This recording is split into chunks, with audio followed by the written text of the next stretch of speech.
Status stream bad. That's always good. Could we just start? Hi guys, first off. Could you let me know if you can hear me? Give us a thumbs up. Or write me some abusive comment. Okay, let's check this out. Why have I got a bad streaming status? Just did an internet check and it was all good. Joe and Dave, you're on board. Can you hear us all right? We can hear you. That is perfect. Give me just a couple of seconds just to get everything under control here. Turn off my blooming telephone. Yeah, welcome back. It's been a while since I've done a live chat, but mainly because I've got so many children. I've got 4, and summer holidays, etc. When the kids have got people around, I can never get on here without them causing an absolute mayhem. So they're all downstairs, shut and locked away under lock and key, and hopefully they're going to keep the noise down. So yeah, welcome back. I've got a few things written down that I wanted to talk about, but I'll save them for a bit until I get a few more viewers, just so you all benefit from what I want to bang on about. So we've got a few viewers, a few questions come in. So we'll just start with a few of your questions. Hi, Dave. One question I'd like you to answer would be, what make and type of heated gloves, vests, etc. would you recommend, please? Oh, God. Well, I don't use them at all. But I have heard that Gerbing is a good make, and Barnstormer have good ones. They make both heated vests and gloves, but I've never owned any. I've never bought any, so no experience whatsoever in that. I mean, it does get cold here, but I don't know. I just tend to grizz it out a bit, so can't really help you too much on that. But Gerbing and Barnstormer do good ones. I mean, imagine you get cheaper ones, but again, I don't know. I think with a lot of bike stuff, quality wise, you get what you pay for, so it's not always best to go cheap. So sorry, I can't answer that question in too much detail. Another one from Dave, or Dave, what's the best area close to mountain passes where you can retire, brackets on live, brackets off, taking consideration price of property? God, bloody hell, Dave.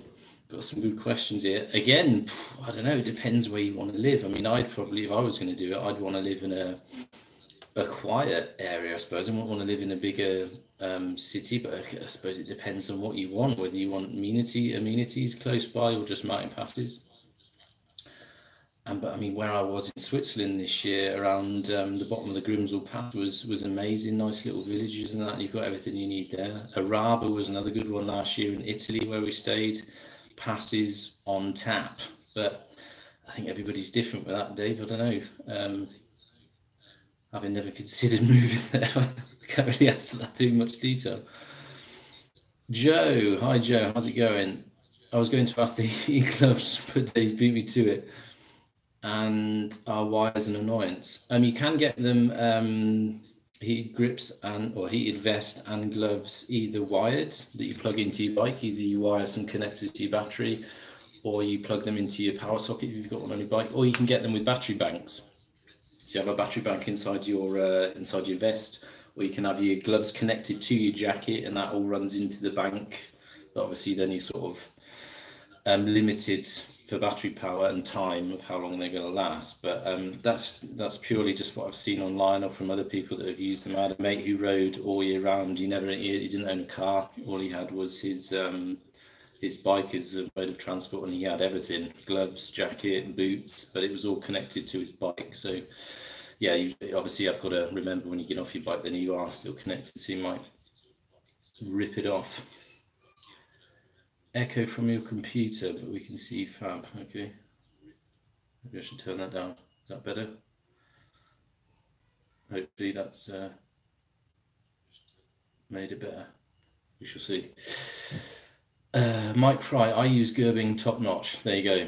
Mike could probably help you out, Dave and Joe, on that part of things. Paul Seymour, I want to start motovlogging, but not great with computers. What's an easy software to start with?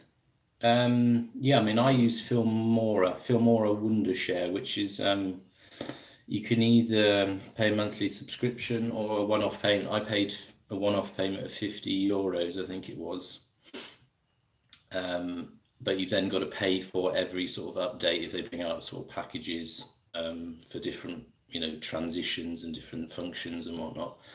But you can, then if you pay a monthly subscription, then you get the updates automatically. But if you're not great with computers, it is quite daunting to start cutting and editing videos.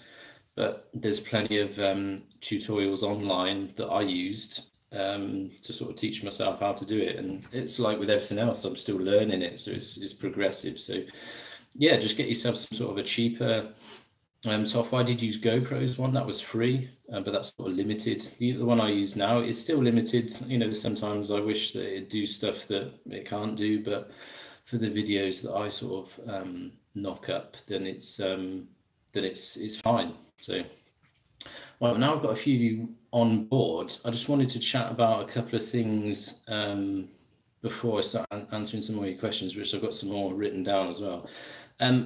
From a lot of, I think from the video I did with Teapot One, the meetup, a lot of you obviously found me somehow on Facebook and sent me friends requests. I just wanted to say I haven't accepted any of them, but don't be upset about that, because although I use my Facebook, I don't really use it that much, my personal account, but that's just sort of my private stuff where I post family stuff with my kids and for my family all around. I've got family all around the world, so that's just something I use to keep in contact with them, for them to see what I'm doing. If you want to chat with me, chat rubbish, bollocks, whatever, I'm on the community tab. I've got my Facebook page, Twitter, and Instagram. Links are all in the description below. So if you want to chat to me on them, then just use them. But don't take offence that I've not accepted you on my personal account. But I do like to keep some things personal. And the next thing I wanted to talk about is Patreon.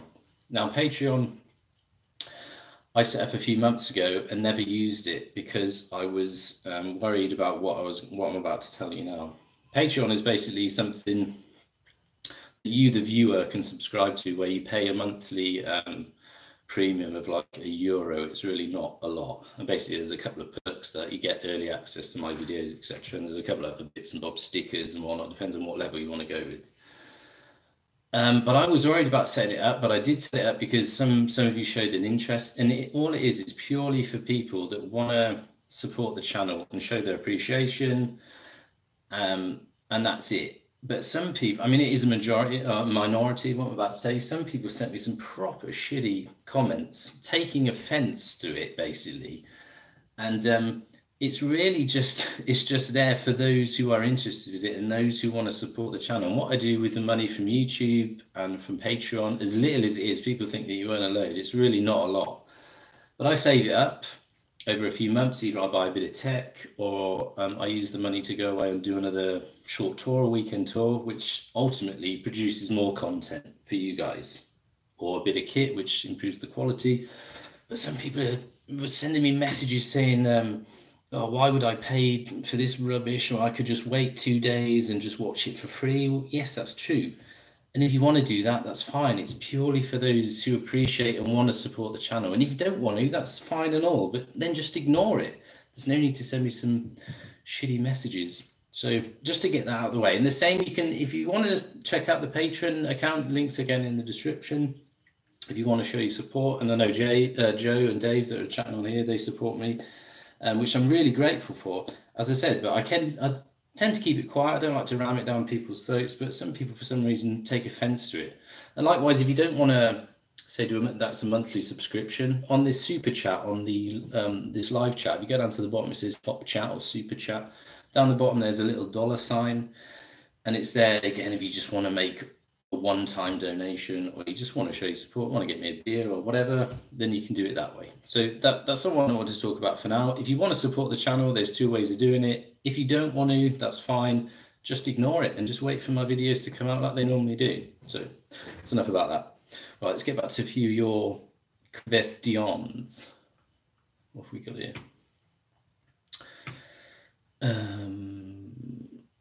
Going back to Mike about the vests and heated gloves, the batteries don't really last. Okay, and you get used to the wire. Okay, so there you go. Probably better to go wired to your bike and you get all day use. Darren Baker, did you get a deal on the 2019 GT? Well, I was at the dealership yesterday for their Christmas party and they didn't have the new bike. It hadn't arrived, so it's not going to be arriving now. They did say they might get it before the end of the year, but it's probably looking like start of next year.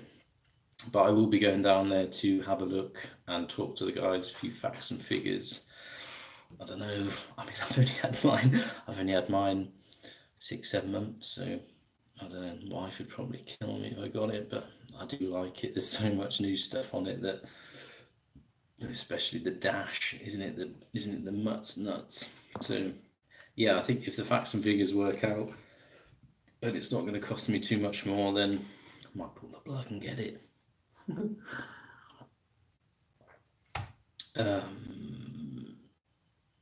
Mark Shirley, it's Johnny Vaughan. Do I look like Johnny Vaughan? God.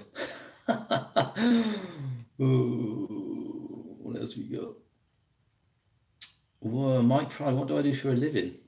I was supposed to tell you guys. I do paint and stent repair.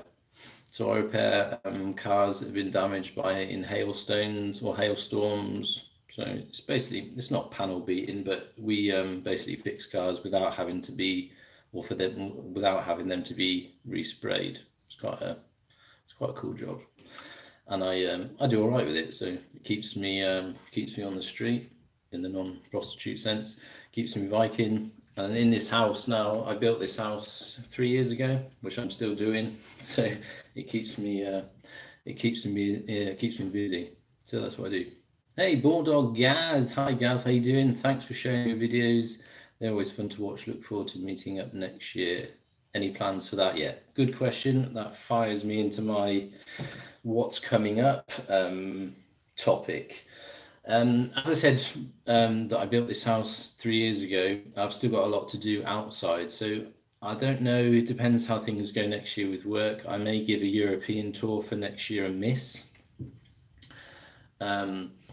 But I may go over to Scotland and do Scotland. My folks have just moved there, or in the last 6 months, my folks moved to Scotland, and I went over to visit them a couple of months ago. So I think, if anything, I might go and do the NC 500 in Scotland, and then I can stop at my folks, go and ride around it, and then come back down.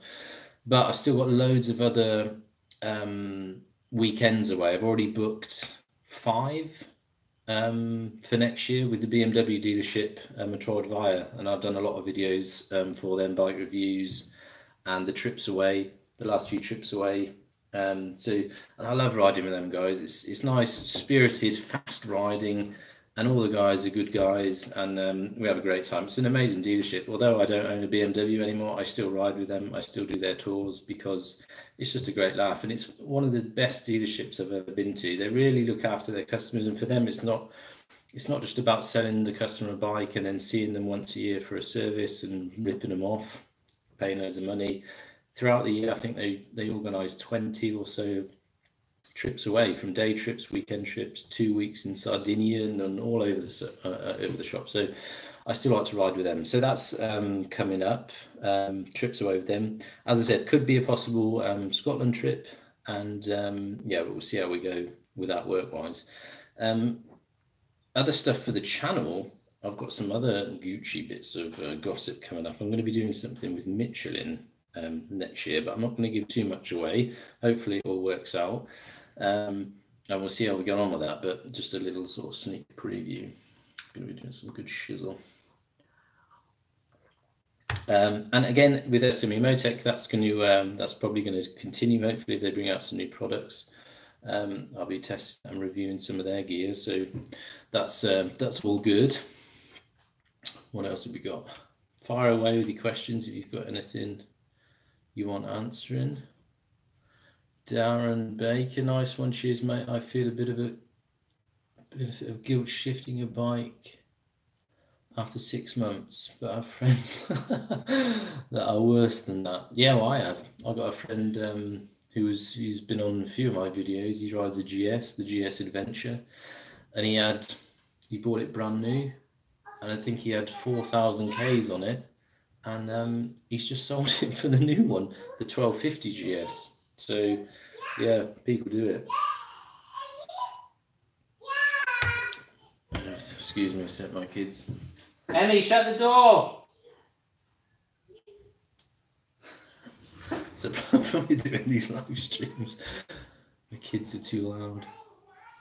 Yeah, so there are people that sell their bikes, you know, pretty quick, and you know, I think I will if I can do it. So I'm not too worried about that. And you do obviously get a good trade in if the bike's still young. So although, I mean, I've had it 6-7 months. I've done over 10,000 kilometers on it, so it's not like I haven't used it or anything. So I wouldn't be too worried about that. It's just if all the facts and figures work out money wise, then I'm gonna do it.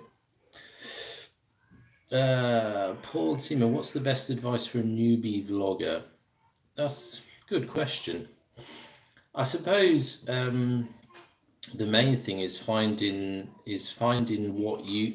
out what you want to make, content wise, and finding your sort of target audience. It's easy, like I did when I first started, watching other motovloggers, liking what they do and sort of mimicking videos that they've made.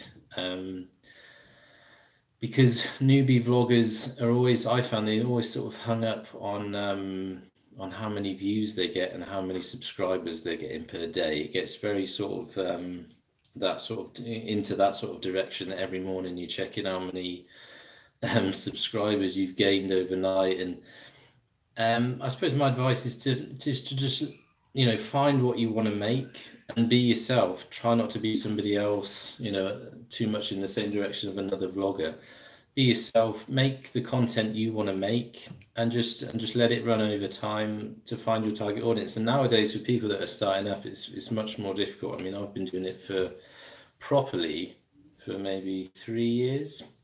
I've had my YouTube account for maybe 7 years, but I was just using it to post unedited videos that I just filmed throughout the day of, I don't know, 20 minutes of just wind noise and me riding around, just for somewhere to look back on.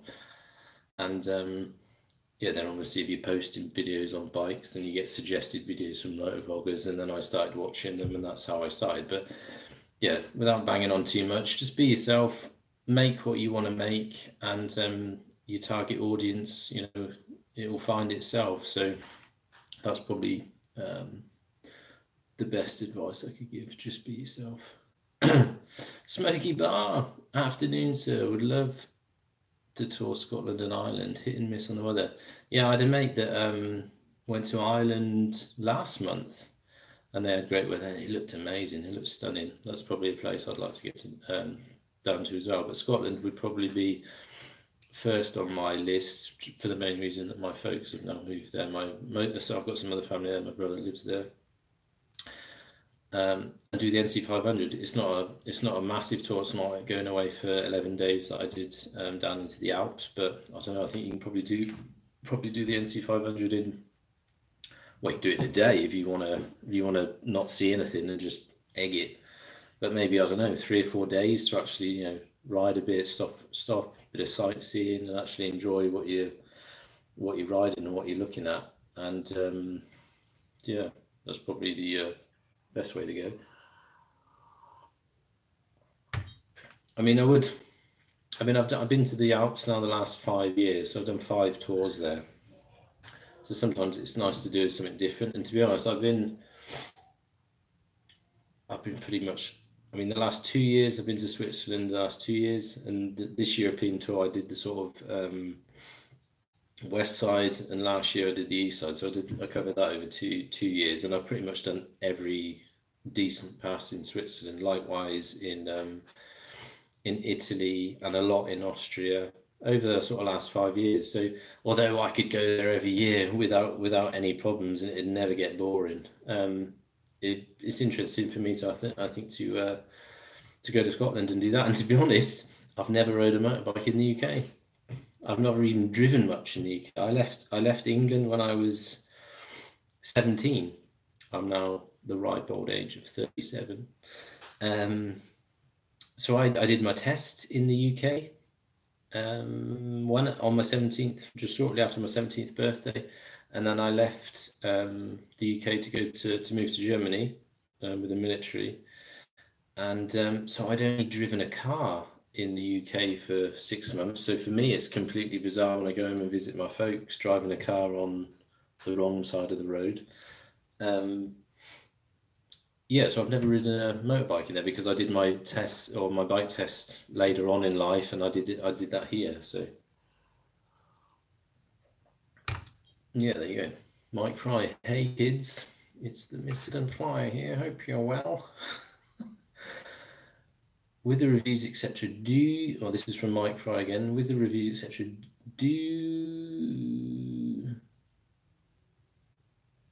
oh, sorry, I need my glasses on here. Are you approaching the manufacturers, or how do you form the relationship? Bit of both. But I'm sort of in the mood for it. I'll write to a few companies, send a few emails out asking if they want to do anything, product reviews, etc., or test any gear or whatnot. But some have actually contacted me. SW Motec was one that contacted me and asked if we wanted to do something together. And again, that's another thing that people are not, my main subscriber base, but you get new people to the channel, they get upset by it, and I don't know, I don't understand it. I mean, they call you a sellout, and it's become an advertising channel, and I'm off, see you later. But at the end of the day, it's a very proud thing for me. I mean, you start doing this YouTube and vlogging business, and you don't know how it's going to go or if it's going to go anywhere. But if all of a sudden a company gets in contact with you and says to you, think your channel's the tits, love what you do, would you be interested in testing some of our products? We're not going to go, nah, no, I don't fancy that because I want to get called a sellout. You're going to say yes, because it's an amazing thing. And it's a great thing. It's a great feeling to have that people appreciate what you do and that they entrust you with their equipment to open it up to the world, your opinion of what you think of it. And a lot of companies, and nowadays, it's a really big thing that big companies use, vloggers, influencers, if you like, because we are influencers. We give an opinion on a product and it gets broadcast to thousands of people. Although, my channel's still, yeah, peanuts. It's tiny in the large scheme of things. But I've got, I don't know what we're at now. Should we have a look? I think I'm up to just under 4,000 subscribers. So it's influential, and if it's something that I like, and I'll never take anything on from anybody, and I've turned some stuff down because they get the impression I'm going to send you some products, you to say it's good even if you don't like it, and I'm not going to do that. I'll only review stuff and say stuff is good if I actually would spend my own money on it. So but yeah, it's just going back to your question. Sometimes I email companies. You get a lot of knockbacks. Sometimes you get the odd one that says, yeah, brilliant. And I've got some more stuff coming up with some new companies, hopefully. So yeah, that's to answer your question. A bit long-winded, but Paulie G, next bike question mark. If money was no issue, 1290 GT or Multistrada 1260? Ooh, that's a good question because I nearly bought the Multistrada, not the 260, the 2000 what was it then? 16 bike, 2016 bike. Nearly bought it. And if you watched a video of why I didn't buy it because they offered me £3,000 less for my Triumph Tiger that I had at the time. And again, it was just another dealership. The guy was just totally unfriendly. He wasn't even interested in selling me a bike, and he wasn't budging on the price he'd give me for mine. And he was telling me the service costs for the Multistrada, and they were through the roof. And I just sat there and I thought, I don't even, you're not even. He wasn't even bothered. He didn't want to try and sell me it, so I just sort of kind of resented giving him any business. So I went and bought the SR as an XR. But yeah, to answer that, I would. I mean, I've not been on the new bike, the Multistrada 1260, but having ridden the older bike, I'd probably still get the new 1290 GT just because it's a smaller bike. I don't know, it handles. I think it handles a bit better than the Multistrada, but I did love the Multistrada. Again, it's the V-twin. It's the V-twin. The engines on them are just so addictive. It's got just so much grunt, and it's just got a lot more character, I think. But it's a tough question to ask. But having obviously owned the 1290 GT poorly, I'd probably stick with it. I don't know, but yeah, I probably would. It's just the multi-shot is too much money. It's. I mean, what the new 1290, the new one is. I haven't seen a price yet, but it's going to be knocking around the 18,500 euros, and a multi-strada with the same amount of gear on it, you're talking 22, 23 for some of them. So price difference is a lot. So that would probably be the concluding factor is price. So yeah, Dave, let the haters. Yeah, they don't have a life, I believe. It's good for someone to succeed, but you and others successfully manage to share information, experiences, and help the world grow. Yeah, that's true. I mean, it is a minority. I mean, although I said, people have messaged me, it's only the odd few, but I just wanted to clear up a few bits and bobs where that's concerned.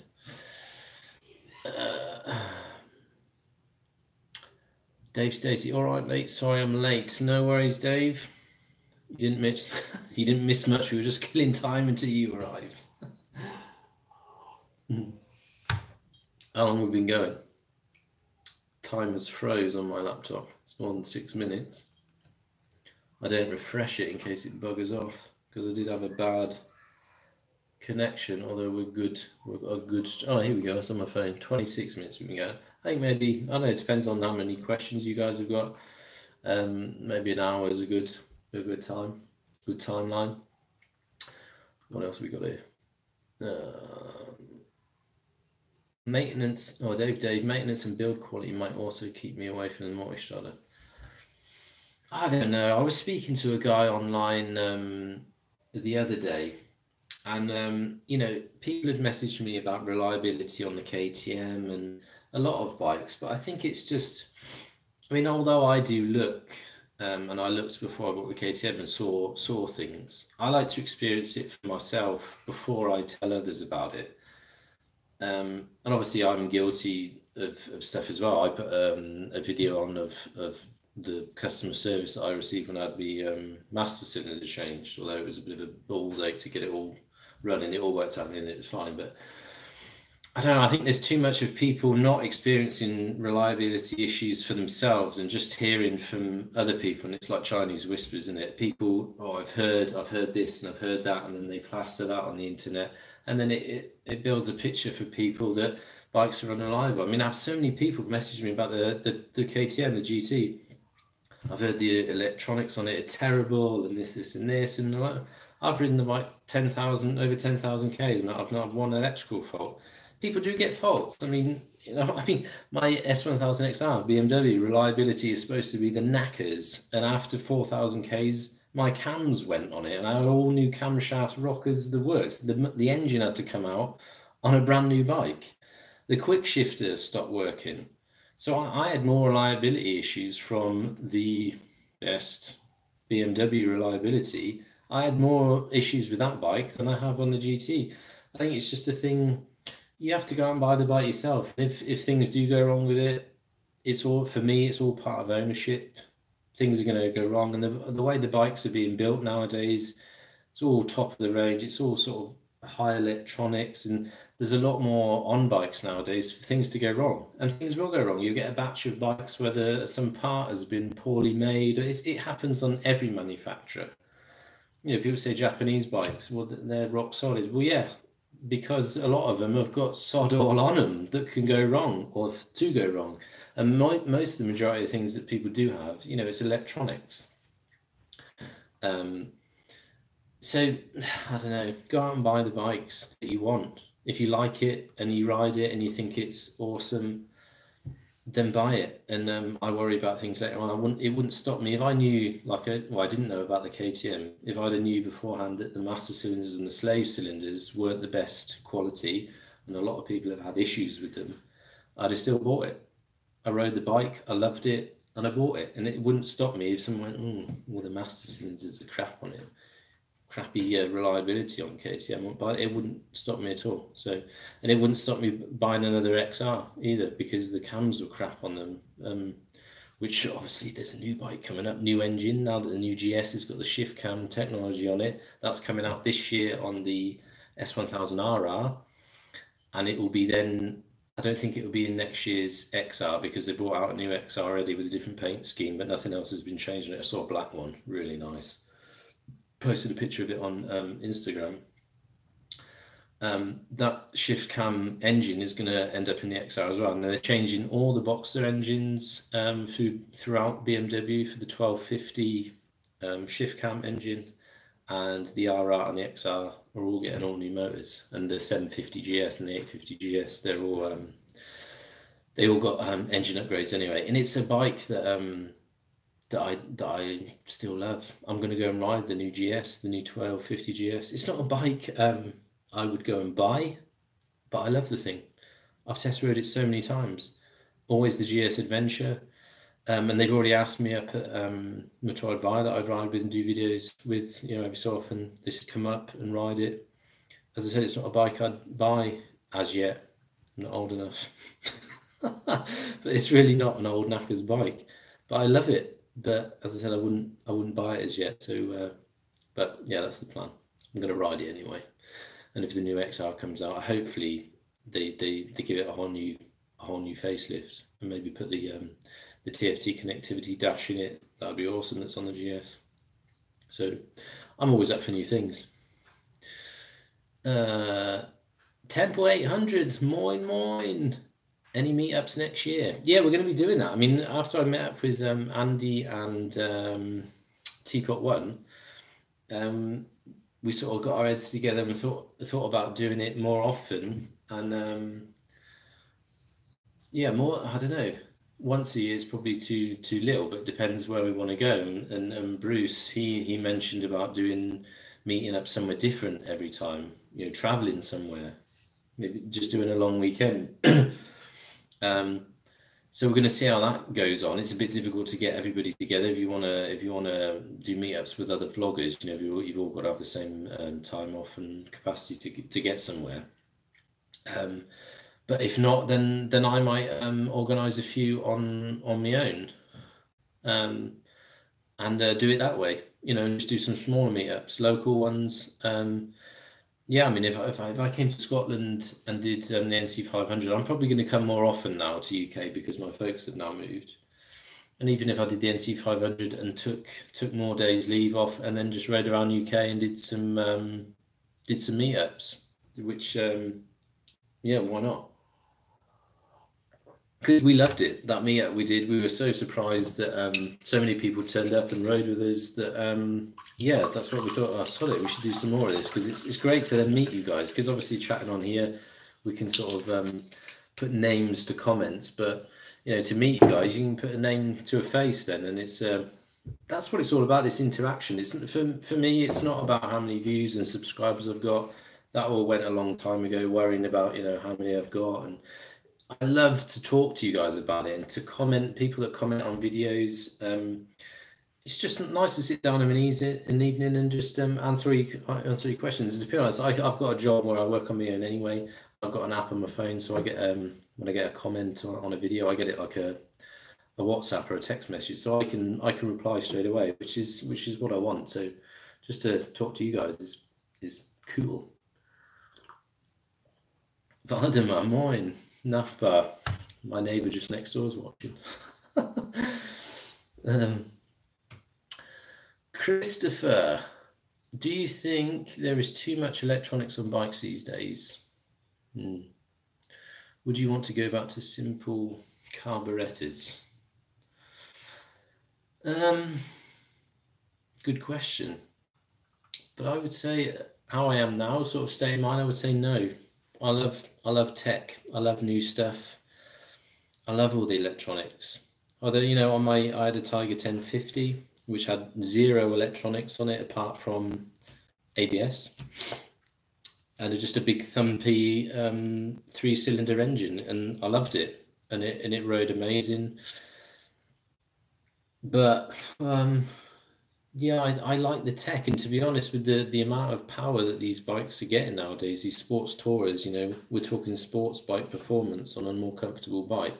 I mean, on the XR and on the GT, the traction controls saved me from throwing it in the hedge, because it's just got so much beans. You know, you've ripped it out of a corner and you spun the rear up, where you'd probably be off the bike if you were on a bike with no electronics and all that power. But it's a good question, but it's still nice. Like I went to Triumph a few years ago and rode the Bonneville and a few other bikes. I did videos on them if you want to have a look, and then check them out. It was a long time ago though, so they're probably not amazing. But I rode the Bonneville. What a lovely, beautiful bike it is. And if money was no option, I'd love to have something retro in the garage. The R9T is awesome. I've rode that. The Scrambler, I've been on that 3 times. Loved it. That's got some electronics on it. Likewise, the Triumphs have as well, but they keep it so refined. You know, you don't really notice that it's got electronics on it. It just still looks, oh, it's pucker. So yeah, I think I'd love to have a something retro in the garage, but yeah, housey commitments is impeding that particular avenue of pleasure. But yeah, eventually when I get finished with this bloody house, then yeah, it'd be something to think about. I mean, I've got a lot to do outside. I've also got to lay a patio and build some walls, and yeah, so I'm going to be busy for the next couple of years. So it's just going to be one bike. Lisa, did you watch YouTube Rewind 2K18? What's that? Not sure what that is. Can you elaborate on that?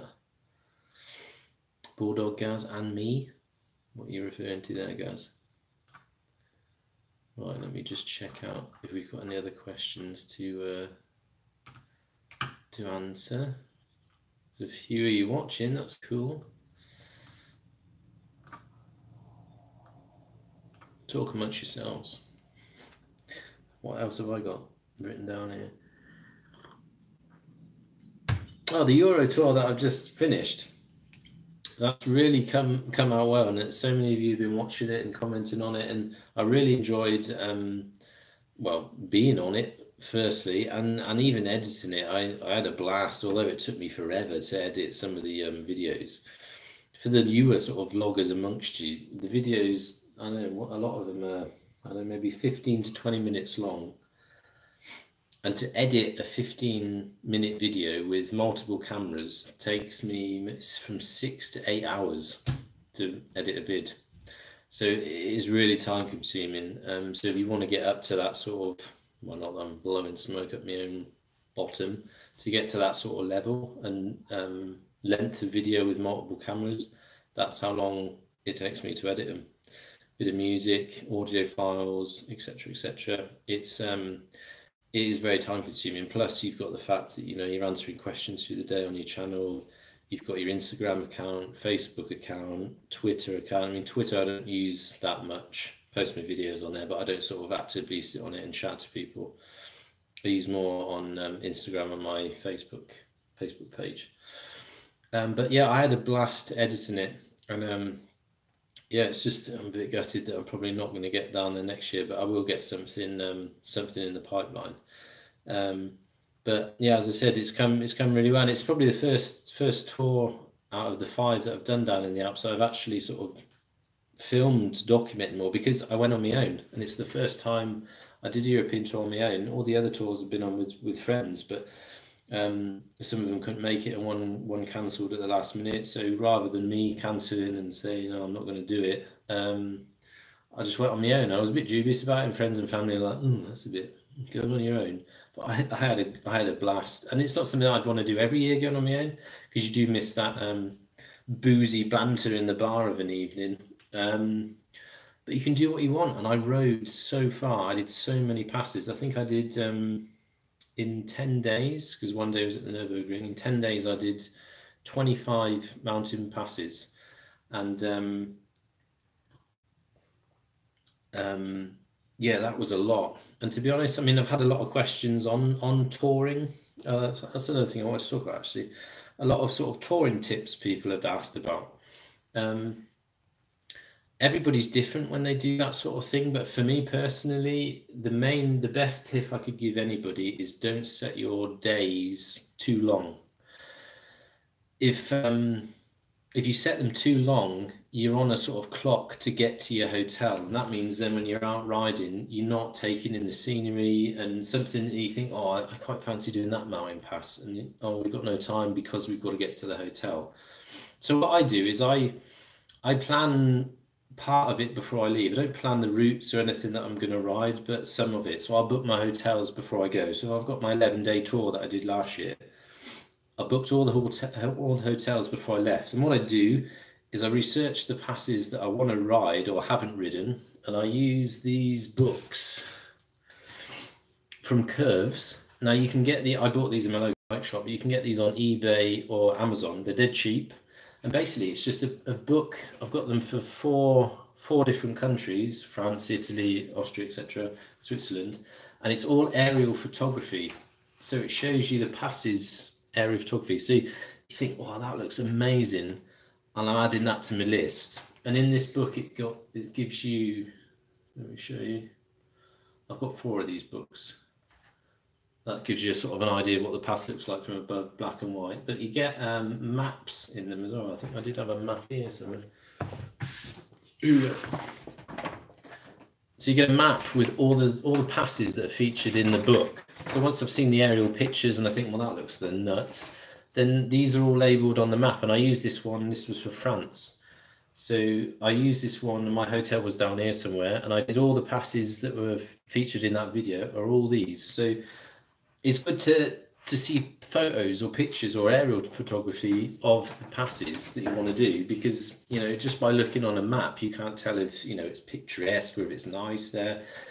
And so what I do is I find a load of passes and then look on Google Maps and then sort of, you know, look at how far each pass is, and I just plonk a hotel somewhere, just book a hotel, and you can stay then in the hotel for 1 night. You can maybe stay for 2 nights, or I did some for 3 nights because there were so many passes around that I wanted to do, and book your hotels like that. But sort of planning the routes I don't do until I'm there. So I sit in the bar of an evening and have a beer, look at my map, and then just use my sat nav and plumb in some sort of some mountain passes and see how far you're going to ride. Because if you have if you change hotels every night, which some people do, I mean, everybody does it different, but if you then change a hotel every night and go somewhere else different every day, you're still then on a clock to get to your next hotel.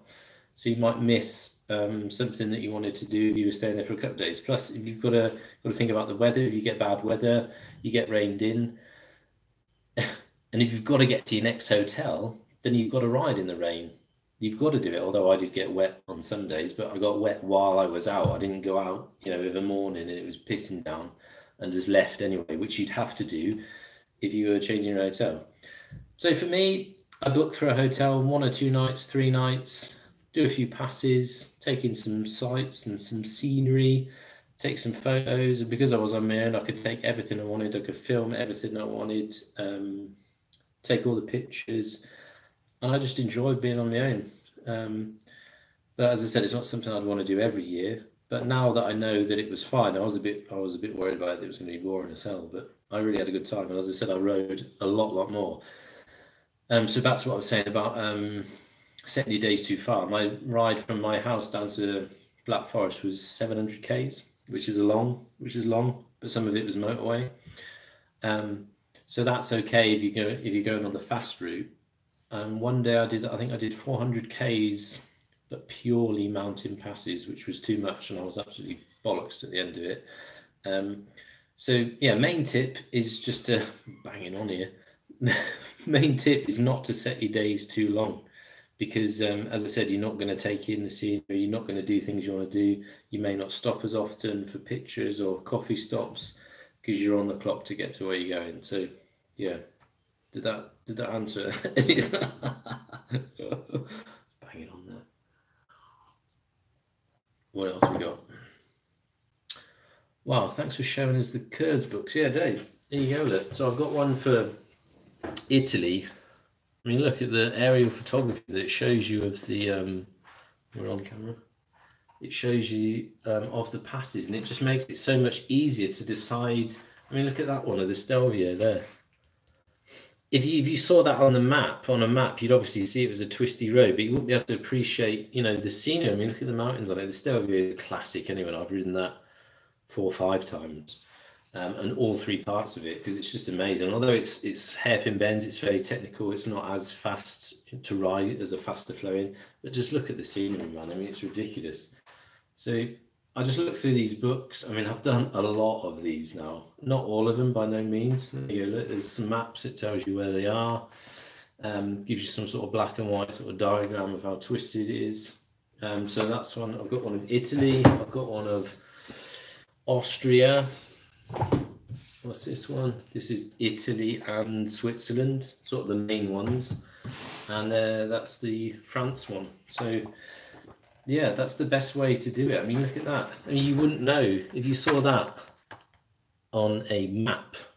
You wouldn't have any idea. Obviously, you'd see the water mass, you'd see the road, but you wouldn't see the dam. You wouldn't know if it was, you know, any good. I mean, because some of them are crap. Although it's a twisty road, the scenery's rubbish, or the road conditions terrible. But you can take so much away from these books on deciding where to go and what passes to ride. I mean, they only put the decent ones in there, but just look at them. You know, you wouldn't, as I said, you wouldn't appreciate how picturesque it is just by looking on a road map. I mean, you can Google it. I mean, I've Googled some, and you can see the pictures on Google, and I still do that. But using these books as a reference is awesome. And then, you know, there's a list of the passes, and I just sort of tick them off of how many I've done. I mean, look at the state of that. Can you see that on there? Absolutely mega. So yeah, curves. They're all over eBay, Amazon. I got them in my local bike shop. I think for one book was €9 or something like that, $9.99 maybe. So that's good. What have I missed? Stuart, give yourself time. Rainy days are for the pub. Exactly. Yeah, and I had just one day on the Euro Tour where I didn't go out at all, where it just rained it was raining at 6 when I woke up in the morning to evening. So I got up, you know, just checked the weather app and had a look, and it was thunderstorms all day. So that was what I actually did. Sat in the bar, got absolutely wankered, and edited the first video and posted. Did I post it? I can't remember if I posted it or not. Made it live. I definitely edited it. Hopefully it didn't come out to you guys that I was absolutely mullered. What else we got here? Bulldog Gaz, when are you getting a drone? Yeah, love a drone. Did get one for Christmas, or not getting one for Christmas. Christmas hasn't been yet. Yeah, it's something that I do want to get. I mean, I messaged or got in contact with DJI to see if they'd send me a drone for review, but I got I'm only a little channel. They dish out free ones for review, but for the massive YouTubers, Casey Neustat and that, he gets them chucked at him. But yeah, it's obviously not. I'm not a big enough channel for a massive company like DJI to get me one. But you know, there's some cheaper ones that companies I messaged, but that was to no avail. Most of them never replied. But yeah, I mean, now I've upgraded all my cameras. I've got the Hero 7. I've got 4 now. Hero 7, the 5 session. So I'm good to go for camera wise for next season. So yeah, maybe a drone. As I said, it all depends money wise, because they're not cheap. But yeah, I mean, I've got my new lid. Which is only featured in one video. I got the new. Well, it's not the new. It's the Shui GT Air, which is the same helmet I've just had. I've just gone for a different graphic, and the one I just had was 5 years old, so it was about time to change. And the other one that I've got, my older one, I'm going to completely give it an overhaul and take out all the padding, order new ones, order a new visor, which I'm going to do a video on, I think. Yeah, so just wanted a new graphic because my other one was getting a bit funky.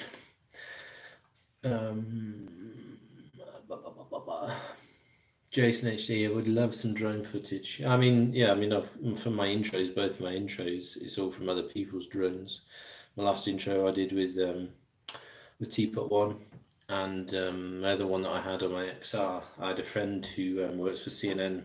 He's got drones coming out of his ear rolls, and Yeah, I did it with him, but yeah, it's something that I would like to have. But again, it's time consuming, especially if you're out with other people just on normal rides that aren't vloggers, which most of the people are that I ride with. You can't stop and expect people to share your enthusiasm for being creative and flying drones and filming. Which, obviously I still get an issue with the cameras, but now I've got power banks now, like these. And I have them in my jacket pocket, and then I connect them to my cameras, so I can basically film all day without having to stop and change batteries, because it'd probably be an annoyance for people. It's just something that you can only use, like a drone. You can only really use it on your own, or with other vloggers, like it's with Bruce and Andy Mancam and Bulldog Gaz. We share the same interests, so everybody's keen to stop and to do that sort of thing. So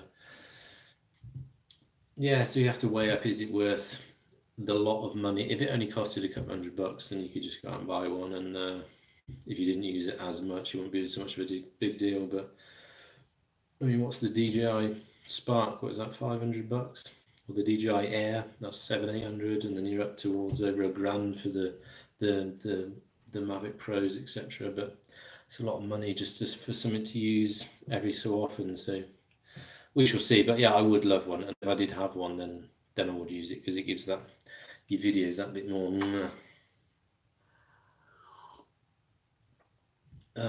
Dave, what weather app do you use? It's a German one. Wetter.de. There you go. WETTER.de. But just the free ones. It's just got a rain radar, and it's normally fairly accurate. But I normally use my sat nav for the rain radar when I'm out, because it's connected to your phone's internet. It doesn't use the Wetter.de app. It uses something else through. I think it's an app through Garmin. What do you call it? I think I've got it on here somewhere. Give me a minute. Let me find out for you. I'll turn on. I can't remember what it's called. There it is here. It's called Smartphone Link. Garmin Navigator. So it's an app that I've got on my phone that's connected to the sat nav, and it's got its own weather thing on it.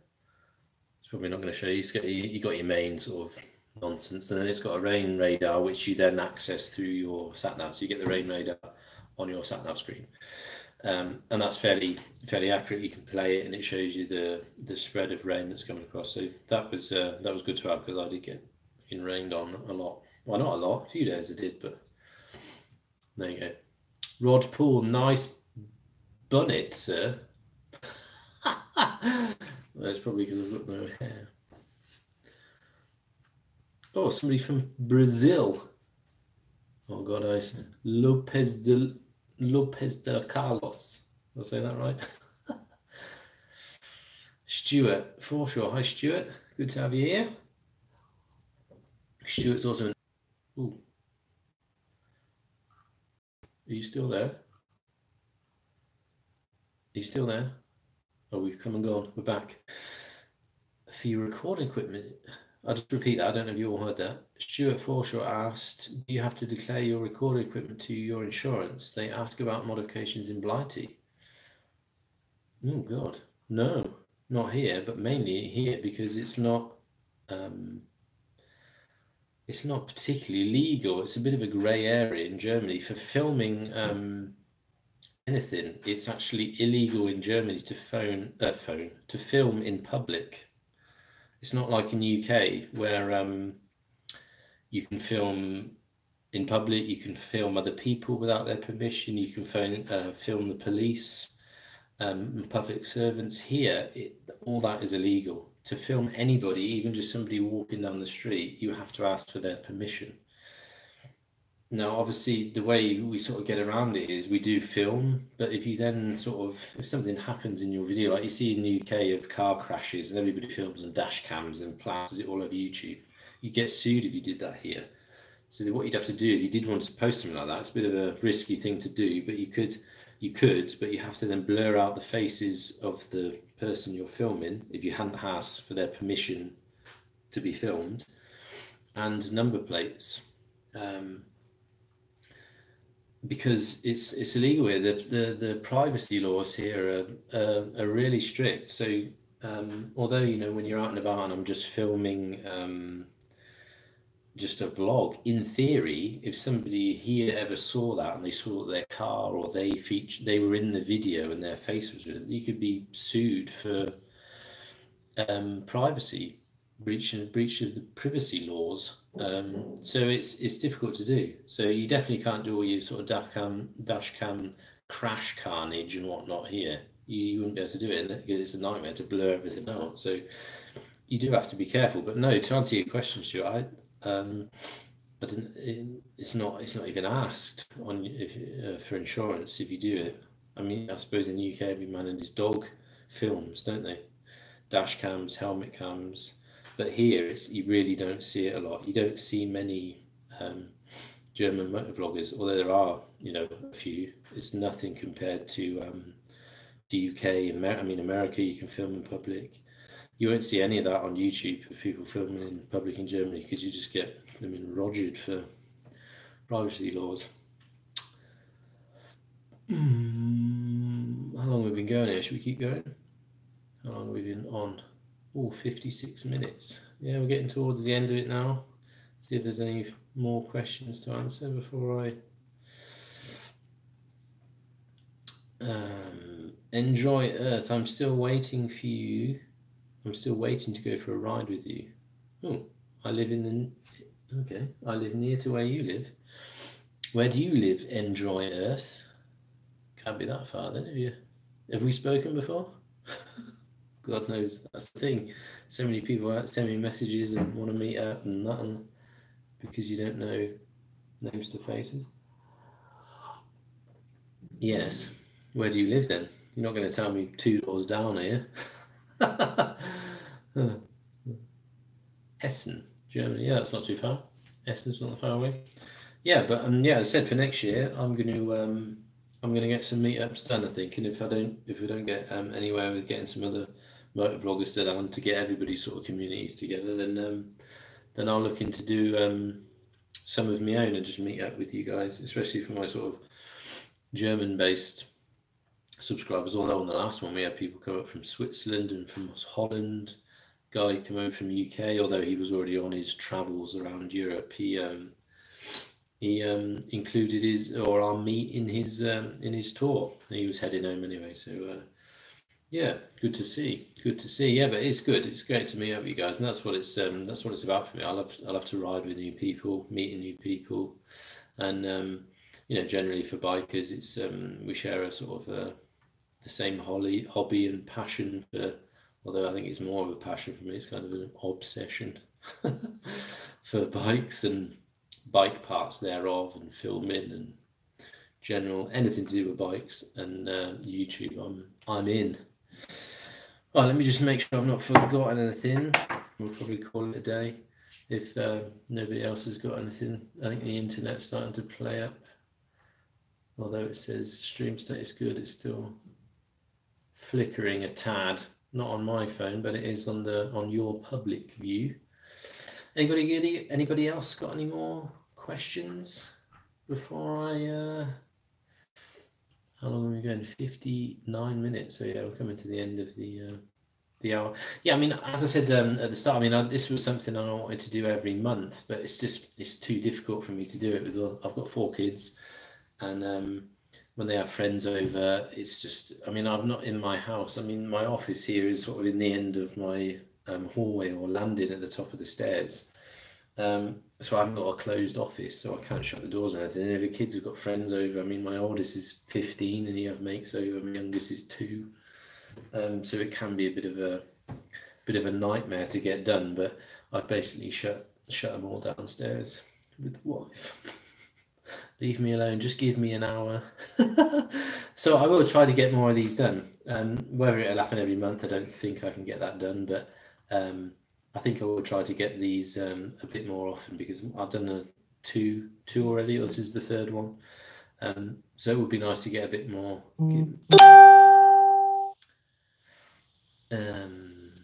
Jim Tucker just logged in.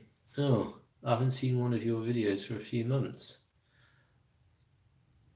How happy are you with the KTM? Why have you not seen my videos for a few months? Just because you haven't looked, or you're not being notified? That happens sometimes. If you are subscribed to the channel, next to the subscribe button is a little bell. You need to access or activate the bell, and it will then tell you that you'll be notified when I upload a video. So you shouldn't miss any if you've got the bell rung. So yeah, if that was the case, then make sure you've highlighted the bell that you're notified that I upload, or maybe if not, exactly, if you haven't had time, then that's cool. Anyway, how happy are you with the KTM compared to the BMW you traded for? Yeah, I suppose there's a few parts to that question. I mean, reliability wise, as I said before, I had much more problems with the Beamer, all new cams, as I said before. Quick shifter stopped working, and I've only needed a new mass insuffler on the KTM. So reliability wise, although a lot of people said KTM is far more unreliable than BMW, I had it the other way around. I had more issues with the BM. But love both bikes, but I don't miss the BMW. I just love that thumpy V-twin. That motor is for me. That engine is so sweet. It's a smaller bike, the KTM, than the Beamer. I think it's slightly less weight, but it's a smaller, but a much smaller bike. A much sportier seating position than the Beamer, but not uncomfortably. Although, you know, foot pegs are much higher up. It's a bit more, your legs are a bit more sort of tucked in underneath, but I like that. And it's not uncomfortable to ride. On my European tour, I did 4,500 Ks in 11 days on it, and no issues whatsoever. I mean, I did take my sort of comfy cushion from SW Motec for the seat, which helped because the stock seat on it is fairly hard. But now I've just had my seat redone by SW Motec. If you haven't seen that video, then check that bad boy out, because it is a pucker seat. But comparing the two, the KTM and the BMW, sort of bells and whistles wise, they're similar. Yeah, the Beamer had quick shifter and down blipper. The KTM only has a quick shifter, but the new bike, or my bike, I think from 2018 they included the down blipper. So there's sort of some things that the KTM has that the BMW doesn't have, and vice versa. But to sort of answer it, which one, KTM or BMW that I like the most, having now owned them both, I like the KTM more. There you go. But needless to say, the BMW is still an absolute weapon, and I loved it. I like the KTM that bit more. It's the engine. It's the V-twin. 2-cylinder, thumpy, in your face. Awesome. What have we got here? Did you mention what you wanted to talk about? Featured or future projects? Yeah, I did, Dave. Yeah, the few tours I've booked 5 weekends away already for next year, throughout the year. I think 3 of them at the start of the season, sort of April time, and then some, I think from June, July, August, I've got nothing planned, booked, but I'll be going out, you know, for day trips, doing stuff on my own. But these are sort of organised trips away with BMW, and a couple towards the end of the year. Yeah, and just the sort of similar stuff. SW Motec's going to continue, hopefully, with their product reviews. Hopefully they get some new stuff for my bike, or maybe they've got some other stuff they want out. I'm trying to get something sort of as an exhaust for the KTM. And more interesting is something that's going to be happening with Michelin.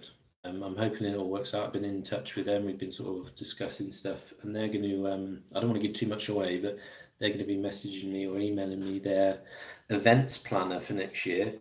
So hopefully I'm going to get invited to some stuff with them, some events with Michelin, testing tyres. I don't know, maybe I don't want to give too much away, but it's going to be that sort of thing. So that's really interesting. So there's going to be similar stuff to what I've done this year, and hopefully some new stuff in there. And yeah, plans, I'm going to be riding anyway.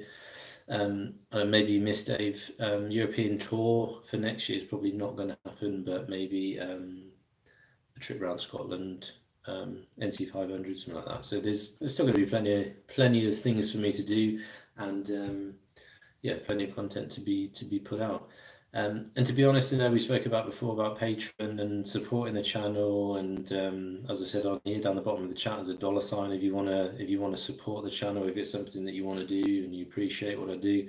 The money that I do get together from YouTube and from Patreon, I save it up, and that sometimes that pays for a weekend away on a trip somewhere, which ultimately adds more content to the channel, or I get something new, I get a new better camera or a gimbal like I've done, and it just improves the channel. So that is what I use it for. If people that are sort of interested or maybe wanted to donate to the channel, that is what I use the money for. It's not something that you can live off. Far from it. It's pretty much peanuts, but I save it up over a amount of time. It just means I can get away more and do more stuff, and as I said, ultimately it produces them more content. So that's the reason behind it. But some people, although it's the minority, get, I don't know, they take offense to stuff like that. So if you're not interested in supporting the channel, then don't. Just carry on as normal. Right. What? A couple more questions maybe before I bugger off. Jim Tucker, I sold my BMW XR and I'm looking at a KTM Adventure, the Super Adventure, I'd imagine. Yeah, I've ridden that bike. Awesome. It's a much of a difference, or is a big difference from your XR, Jim. Obviously the XR is a sports tourer, and Super Adventure is an adventure bike, so it's a much different seating position, much more comfortable, sort of much sort of upright, feet further forward. It's not a sporty position, although the bike does have 160 brake horsepower. It is a rocket. It is an entirely different experience. So, but some people do like that. I mean, the XR is a bit of a beast, and some say it is a bit too much. But these adventure bikes now that are knocking out all this power, the GS, the new one, what's that got now? 137, 136 PS with 140 Newton meters of torque. So that, again, people that say GS is a slow, and even the old bike, they are not. They are so rapid. 140 Newton meters of torque isn't far off the KTM 1290 GT. So plenty of beans. And the KTM Adventure is even that bit more. So it's just a whole different sort of riding experience. But yeah, I mean, I'd get on one. I probably wouldn't get one as sort of my prime bike, a Super Adventure. I don't know, I'm just not ready for an adventure bike. I think sports touring is the way for me. I like this. I like sports bikes, but it's just far too uncomfortable, and you can tour on them, but I'm 6'2". I don't get on with them. After an hour, I want to chuck it in the hedge, ghosty it down the hill.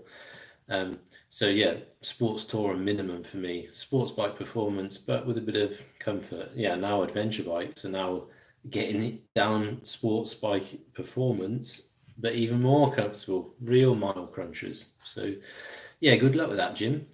Be interested to see how you get on with that. I did like it. So as I said, like the GS, I love the GS, I love the Super Adventure, but I'm not ready for an adventure bike. Paulie G, any track days planned? No. I mean, I've done the Nürburgring 3 times. In Germany, it's just for motorsports. It's much more limited. I don't know if you from the UK, Paulie. I don't know. In the UK, there's much more scope for track days. It's cheap.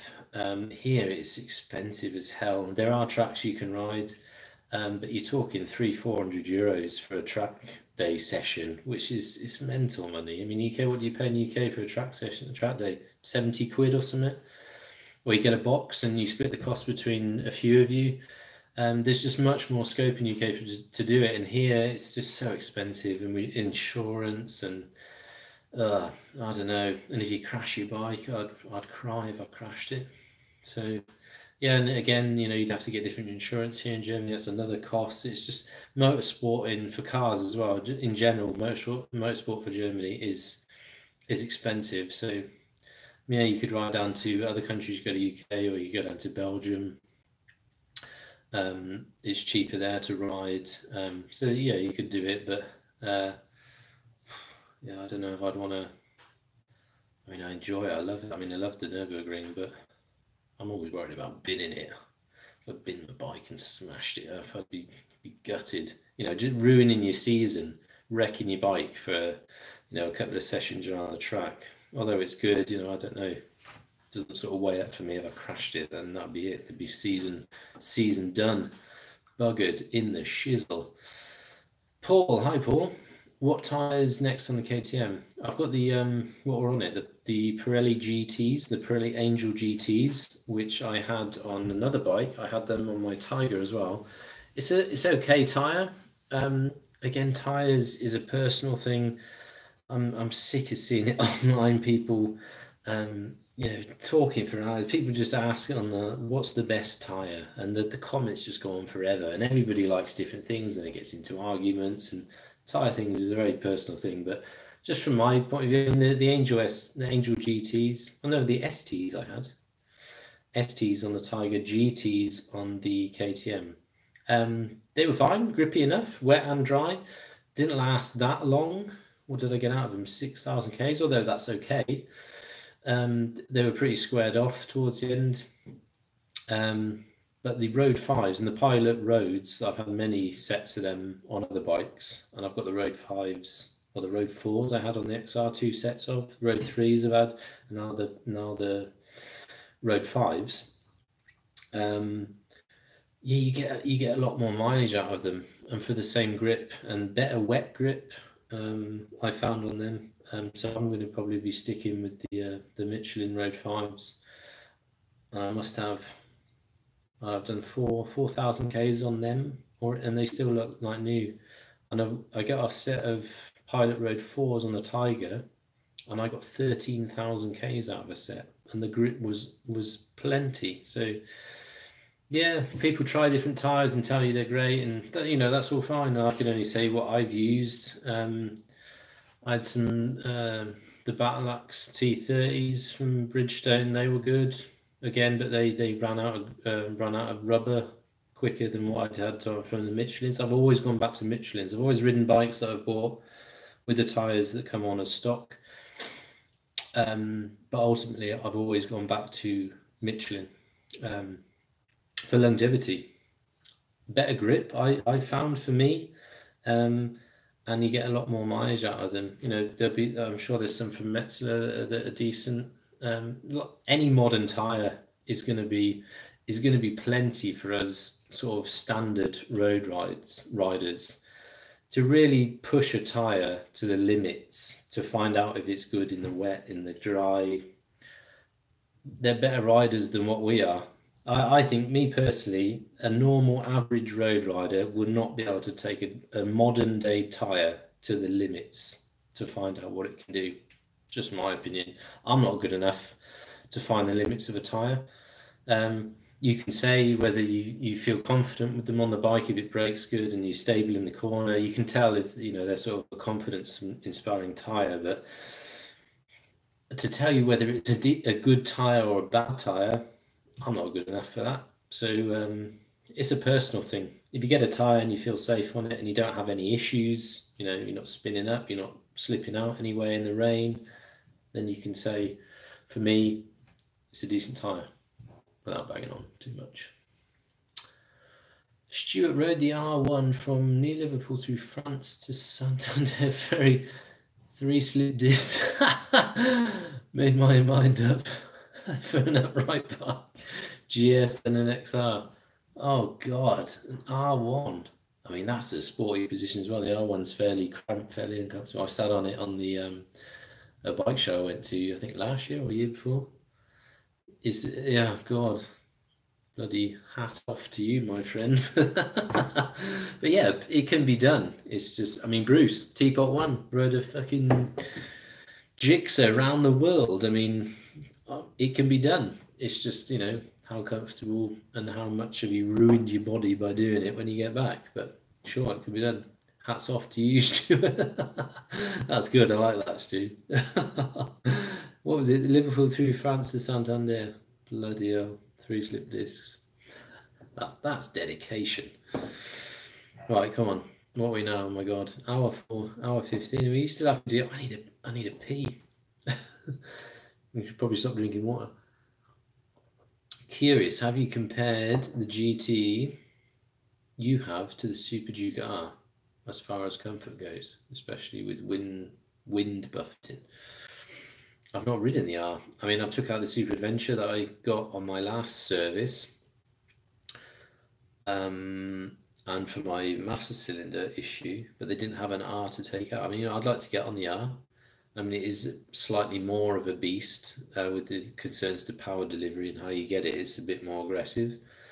But comfort-wise, I don't know. I've sat on it, but I've not ridden it anywhere. But the GT is more comfortable for sure. And with wind buffeting, I mean, on the R, there's bloody no wind protection.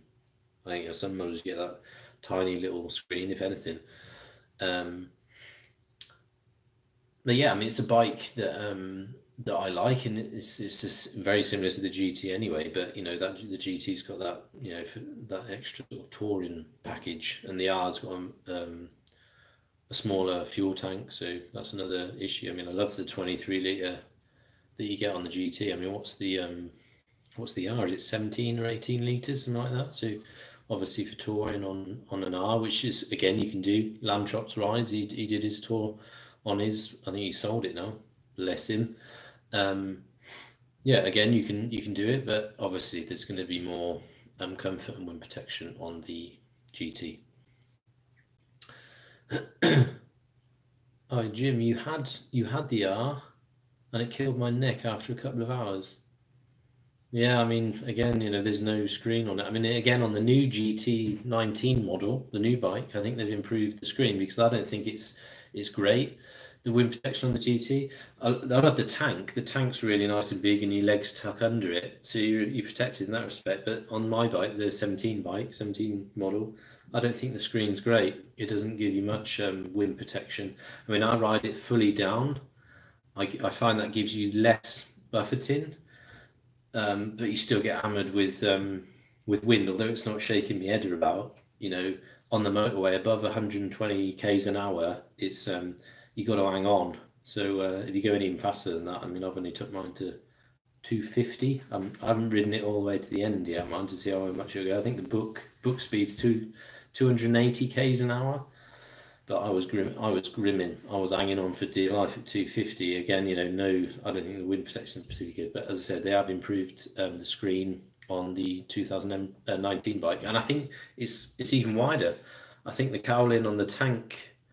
I think I was reading the other day that it's that bit wider for more wind protection. So yeah, I want to get it. I want to get the 2019 bike so bad.